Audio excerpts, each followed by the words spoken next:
Okie doke. Part 2 of the 3-part battery series here. Part 2 is going to be charger troubleshooting. What is the sign of a good charger and a bad charger?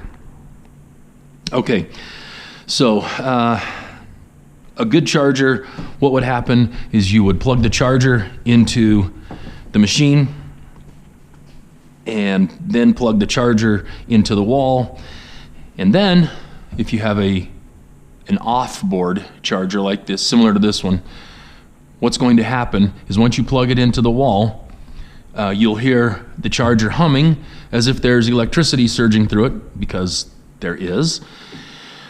And this gauge should climb. As the batteries are charging, the gauge will slowly, very slowly, it may take overnight, but slowly go down to 0.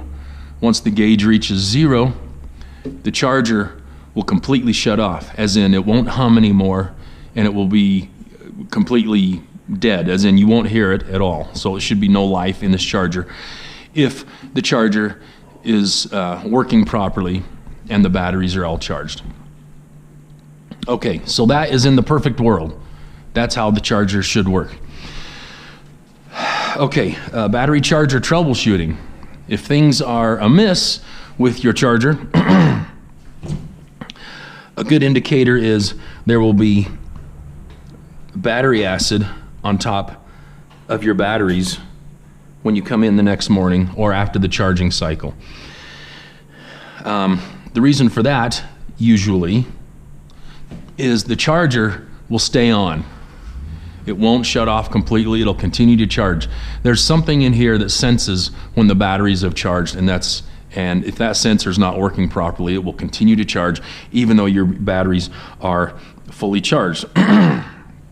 What that does is it will create heat, unnecessary heat, way too much heat, and the water / battery acid that's in the cells will evaporate and boil to the point where it's going to get up on the battery acid is going to get on top of the batteries, as you see here.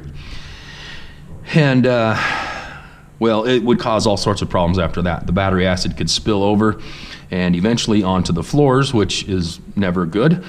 So anyway, that is troubleshooting your battery charger. So if after the charger charges the batteries, if the charger does not completely shut off, or you have water on top of or battery acid, as it were, on top of your batteries at the end of the charging cycle, chances are pretty good that you have a bad charger.